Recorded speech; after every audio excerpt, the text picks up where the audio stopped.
ایک تحریر ایک سبق آموز کہانی کا آغاز کرنے سے پہلے چینل کو سبسکرائب کر لیجئے۔ ایک آدمی عشاء کی نماز کے بعد اپنی بیوی کے پاس آیا اور اولاد کو سوتے ہوئے پایا۔ اس نے بیوی سے سوال کیا کہ بچوں نے نماز پڑھی ہے یا نہیں۔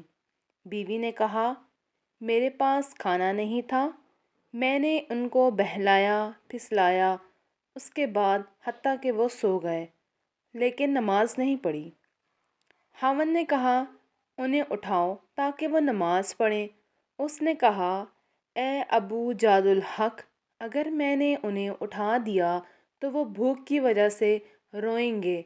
خاوند نے کہا، مجھے اللہ نے یہ حکم دیا ہے کہ میں ان کو نماز پڑھاؤں، ان کا رزق میرے ذمے نہیں ہے، ان کو اٹھاؤ، رزق اللہ کے ذمے ہے۔ اللہ تعالیٰ فرماتے ہیں، اور اپنے گھر والوں کو نماز کا حکم دے اور اس پر خوب پابند رہ۔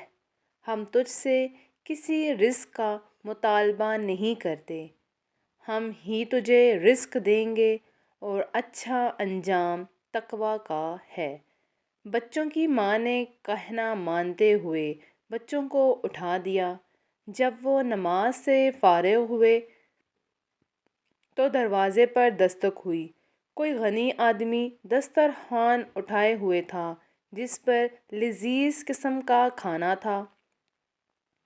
اس نے باپ سے کہا، اسے اپنے گھر والوں کے لیے لے جاؤ۔ باپ نے پوچھا، معاملہ کیا ہے؟ غنی نے بتایا کہ میرے شہر کا کوئی بڑا بندہ آیا تھا، میں نے اس کے لیے یہ کھانا تیار کروایا تھا۔ کھانا کھانے سے پہلے ہی ہمارا آپس میں جھگڑا ہو گیا۔ اس نے قسم اٹھا لی کہ وہ کچھ نہیں کھائے گا اور وہ چلا گیا۔ میں نے یہ کھانا اٹھایا اور چل پڑا اور کہا، میں یہ کھانا اس بندے کو دوں گا جس کے پاس میرے قدم رک جائیں گے۔ تو اللہ کی قسم میرے قدم رک گئے، مگر میں آپ کے دروازے پر، اور اللہ کی قسم میں نہیں جانتا کہ کون سی چیز مجھے آپ کے دروازے پر لے آئی۔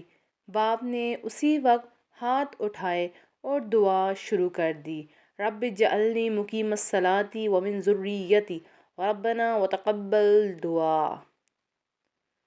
اے میرے رب، مجھے نماز قائم کرنے والا بنا اور میری اولاد میں سے بھی، اے میرے رب، ہماری دعائیں قبول فرما۔ نوٹ: اس پیغام کو دوسروں تک پہنچائیے تاکہ اللہ تعالیٰ کسی کی زندگی کو آپ کے ذریعے ہی بدل دیں۔ امید ہے آپ کو آج کی سبق آموز کہانی پسند آئی ہوگی۔